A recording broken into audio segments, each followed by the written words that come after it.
সচিবালয়ে 7 নম্বর ভবনের আগুন নিয়ন্ত্রণে কাজ করছে ফায়ার সার্ভিসের 19 ইউনিট। নির্বাচনের জন্য স্পষ্ট দিনক্ষণ চায় রাজনৈতিক দলগুলো, সরকারের উপর চাপ বাড়বে বলছেন বিশ্লেষকরা। আমনের ফলন ভালো, চলছে মাড়াই, ন্যায্য মূল্য চান কৃষক।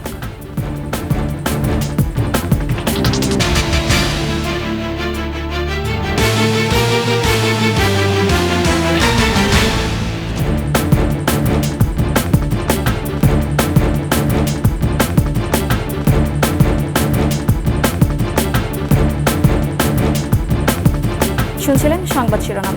আমন্ত্রণ সকালের 21 সংবাদে, সাথে আছে আমি সুরা শ্রাবন্তী। দর্শক, 21 টেলিভিশনের সংবাদ একসাথে সরাসরি দেখতে পাবেন আমাদের ফেসবুক পেজ www.facebook.com/2124 অনলাইনে। এছাড়া সাবস্ক্রাইব করতে পারেন www.youtube.com/@21etv চ্যানেলে। রাজধানীর সেগুনবাগিচায় অবস্থিত সচিবালয়ের 7 নম্বর ভবনে আগুন লেগেছে। আগুন নিয়ন্ত্রণে কাজ করছে ফায়ার সার্ভিসের 19টি ইউনিট। বুধবার রাতে আগুন লাগার খবর পাওয়ার পর ঘটনাস্থলে পৌঁছান ফায়ার সার্ভিসের কর্মীরা। সবশেষ খবর পাওয়া পর্যন্ত ভোর 5:15টার দিকে আগুন কিছুটা নিয়ন্ত্রণে আসে। প্রথমে আগুন নিয়ন্ত্রণের জন্য 8টি ইউনিট কাজ করলেও পরে বাড়িয়ে 19টি করা হয়। শর্ট সার্কিট থেকে আগুনের সূত্রপাত ধারণা ফায়ার সার্ভিসের। ঘটনাস্থলে ফায়ার সার্ভিসের পাশাপাশি সেনাবাহিনী, পুলিশ, বিজিবি ও এনবিএন সদস্যরা কাজ করছেন। এদিকে আগুন নির্বাপনের কাজে থাকা এক ফায়ার সার্ভিস কর্মী ট্রাক চাপায় নিহত হয়েছেন।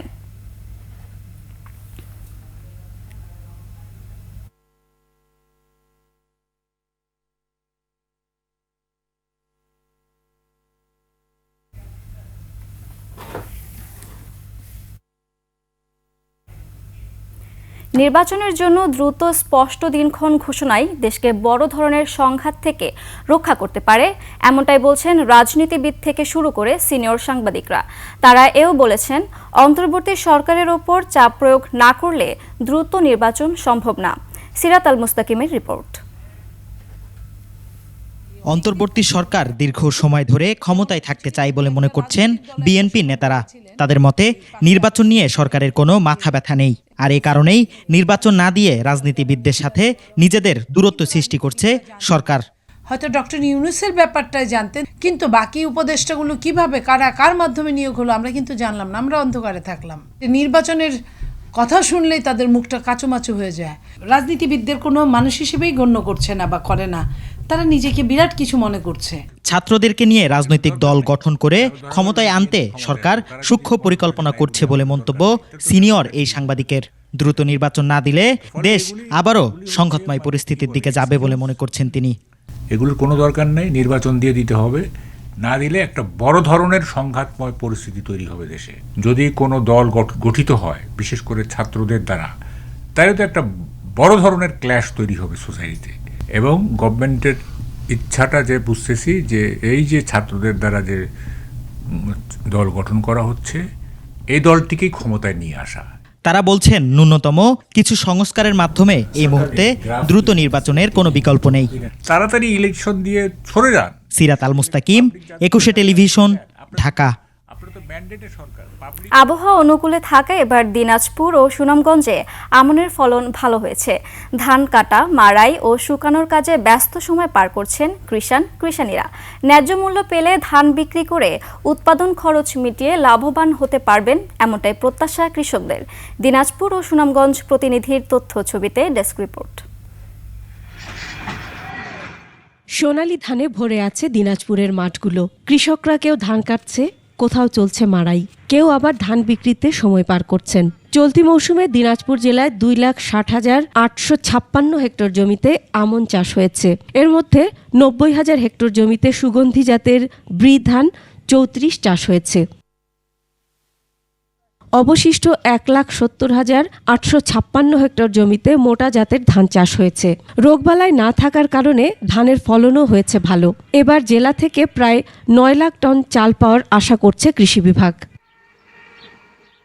বাজারে প্রতিমন কাটারি ধান বিক্রি হচ্ছে 2,500 টাকায় এবং অন্যান্য জাতের চিকন ধান বিক্রি হচ্ছে 2,000 টাকায়। মোটা ধান বিক্রি হচ্ছে 1300 থেকে 1400 টাকায়। তবে ফলন ভালো হলেও মূল্য নিয়ে সন্তুষ্ট নন কৃষক। 1 বিঘা মাটি খরচা 18 থেকে 20,000 22,000ও যায় কতগুলা।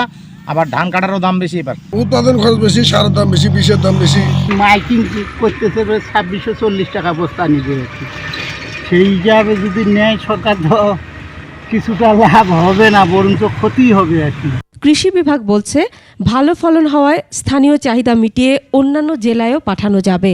এবছর আমরা আশা করছি প্রায় 9 লক্ষ মেট্রিক টন চাল দিনাজপুর জেলায় উৎপাদন হবে, যেটা স্থানীয় চাহিদা মিটিয়ে দেশের অন্যান্য অংশে সরবরাহ করা সম্ভব হবে। সুনামগঞ্জে 83,495 হেক্টরে আমন আবাদ হয়েছে, ফলনও ভালো।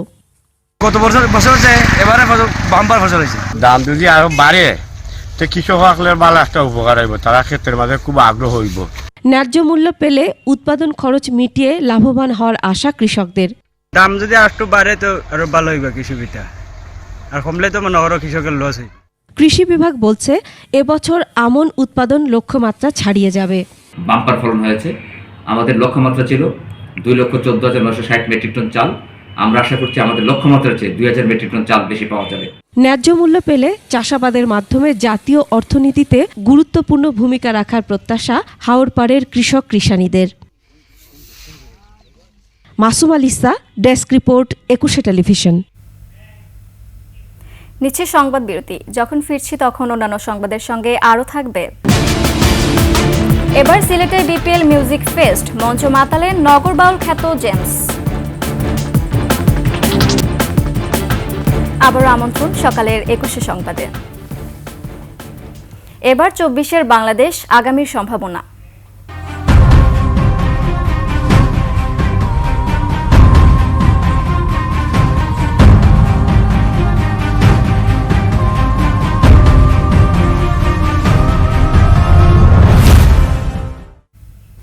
2014 সাল থেকে আওয়ামী লীগ ভোটারবিহীন একতরফা নির্বাচন করে বারবার ক্ষমতা আঁকড়ে ধরে রেখেছিল। বিরোধী মতাদর্শ দমন করতে দলীয় পেশি শক্তির পাশাপাশি র্যাব, পুলিশ ও গোয়েন্দা বাহিনীকে ব্যবহার করে স্বৈরাচারী সরকার। সবশেষ গণতন্ত্রের কফিনে শেষ প্যারেক ঠুকে দেয় 2024 সালের 7 জানুয়ারির ডামি নির্বাচন। 5 আগস্ট গণ অভ্যুত্থানের পর দেশে গণতন্ত্র ফিরিয়ে আনতে অবাধ, সুষ্ঠু ও অংশগ্রহণমূলক নির্বাচনের বিকল্প নেই বলে মনে করছেন রাজনীতি বিশ্লেষকরা। মানিক শিকদারের রিপোর্ট। 2008 সালের 29 ডিসেম্বর সেনা সমর্থিত তত্ত্বাবধায়ক সরকারের সময় সকলের অংশগ্রহণে নির্বাচন অনুষ্ঠিত হয়। আওয়ামী লীগ ক্ষমতায় এসে তত্ত্বাবধায়ক ব্যবস্থা বাতিল করে। 2014 সালে নির্বাচন বয়কট করে বিএনপি। ভোটারবিহীন নির্বাচন অনুষ্ঠিত হলে বিনা প্রতিদ্বন্দ্বিতায় ক্ষমতায় বসে আওয়ামী লীগ। বিএনপি চেয়ারপারসন খালেদা জিয়াকে দুর্নীতির অভিযোগে আটক করা হয়।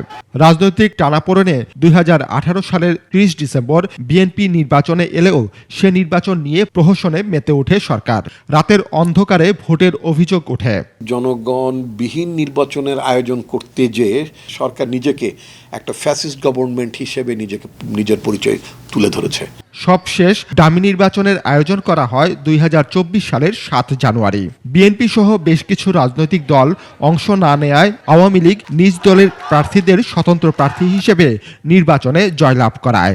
এই দেশে দুটো বড় দল আওয়ামী লীগ এবং বিএনপি, এরা যখন পার্টিসিপেট করে না, অন্যরা যখন আসে ধরি বেঁধে নিয়ে আসা হয়, তারা আবার পরে যখন এসে বলে ভোট হওয়ার পর যে না আমাদের সব কেড়ে নিয়ে গেছে। এই যে কেড়ে নিয়ে গেছে এই কথাটা কেন বা তারা যায় ভোট করতে, আর কেন বা তারা বলে হয় ফাইট করো আর না তাহলে তুমি সরে দাঁড়ো।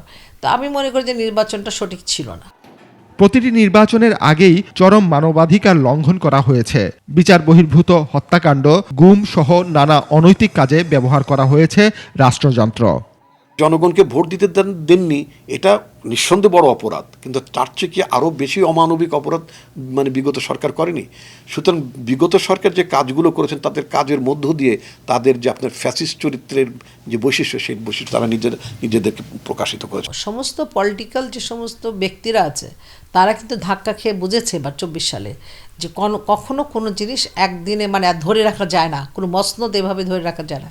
পরিবর্তিত পরিস্থিতিতে গণতান্ত্রিক ধারা ও সুষ্ঠু নির্বাচন আয়োজনের তাগিদ এই রাজনীতিবিদের। জাতির সামনে আমাদের কিন্তু একটা প্রতিশ্রুতি, এর বাইরে যাওয়ার কোনো সুযোগ। আপনি দেখেন তো, ক্ষমতায় থেকে প্রধানমন্ত্রী তার নিজের ক্ষমতাকে কার্টেল করতে চায়, কেউ চায় আসলে চায় না। কিন্তু আমরা বলেছি যে প্রধানমন্ত্রী 2 মেয়াদে বেশি থাকবেন না। আমরা বলেছি একটা জবাবদিহিমূলক শাসন ব্যবস্থা চাই আমরা বলেছি রাষ্ট্রের গণতান্ত্রিক রূপান্তর চাই প্রতিটি পর্যায়ে আমরা পিপল এম্পাওয়ারমেন্টের কথা আমরা বলেছি।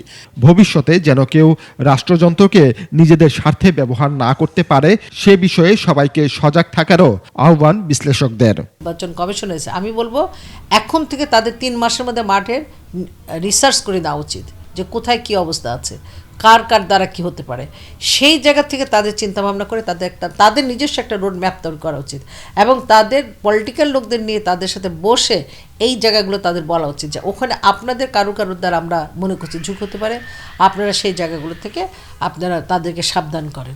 মানিক শিকদার, 21 টেলিভিশন, ঢাকা।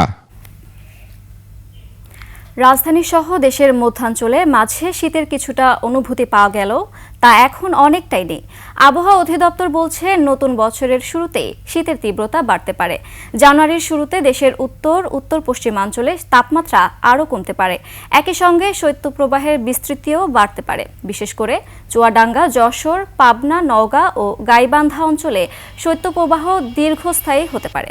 জানুয়ারির মাঝামাঝি থেকে শীত আরও তীব্র হতে এবং এ সময় দেশের বিভিন্ন স্থানে মাঝারি থেকে তীব্র শৈত্যপ্রবাহ বয়ে যেতে পারে বলে জানিয়েছে আবহাওয়া অধিদপ্তর। পাশাপাশি উপমহাদেশীয় উচ্চচাপ বলয়ের প্রভাব দেশের উত্তরাঞ্চল, বিশেষ করে রংপুর, ময়মনসিংহ ও সিলেট এবং উত্তর পশ্চিমাঞ্চলের যশোর ও চুয়াডাঙ্গায় তাপমাত্রা উল্লেখযোগ্যভাবে হ্রাস পাবে।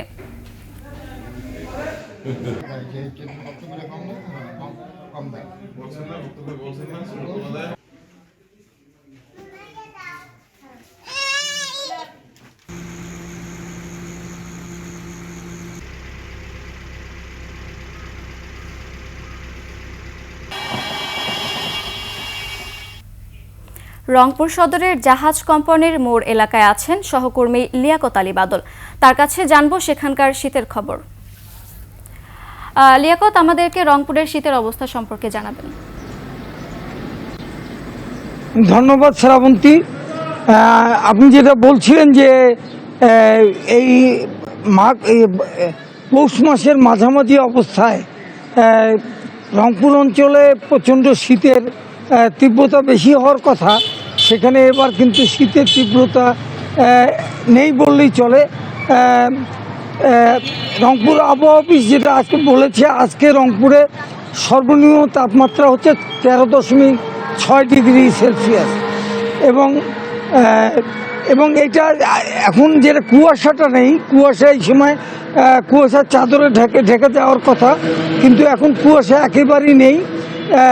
7টার পরেই সূর্য উঠে যাচ্ছে, তপ্ততা মানে সূর্যের তাপ অনুভব করছি আমরা, গরমও লাগে।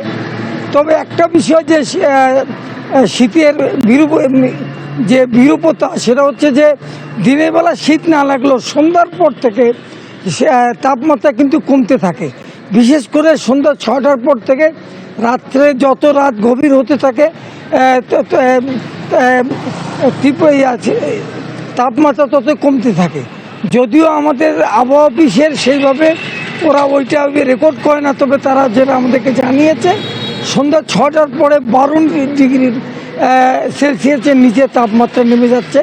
তবে আবহাওয়া অফিস যেটা জানিয়েছে সেটা হচ্ছে যে জানুয়ারি মাসের প্রথম সপ্তাহ থেকে তাপমাত্রা কমে আসবে এবং সেক্ষেত্রে 10 ডিগ্রির নিচের তাপমাত্রা চলে যাবে এবং প্রচণ্ড শীত এবং সেই সাথে কুয়াশা পড়বে বলে তারা জানিয়েছে। তবে একটি বিষয় আপনাকে জানিয়ে রাখি যে গ্রাম অঞ্চলে কিন্তু প্রচণ্ড শীত এবং সেখানে রোগবালাইটা ব্যাপকভাবে বেড়েছে। বিশেষ করে শিশুরা নিউমোনিয়া, ডায়রিয়া, কোল্ড ডায়রিয়াতে আক্রান্ত হচ্ছে এবং তারা জি ঠিক আছে। তো এই ছিল আমার কাছে এই মুহূর্তের খবর। লিয়াকত, ধন্যবাদ আপনাকে। শেষ করছি সকালের 21 সংবাদ। যাবার আগে শিরোনামগুলো আরও একবার। সচিবালয়ে 7 নম্বর ভবনের আগুন নিয়ন্ত্রণে কাজ করছে ফায়ার সার্ভিসের 19 ইউনিট। নির্বাচনের জন্য স্পষ্ট দিনক্ষণ চায় রাজনৈতিক দলগুলো, সরকারের ওপর চাপ বাড়বে বলছেন বিশ্লেষকরা। আমনের ফলন ভালো, চলছে মারাই, ন্যায্য মূল্য চান কৃষক।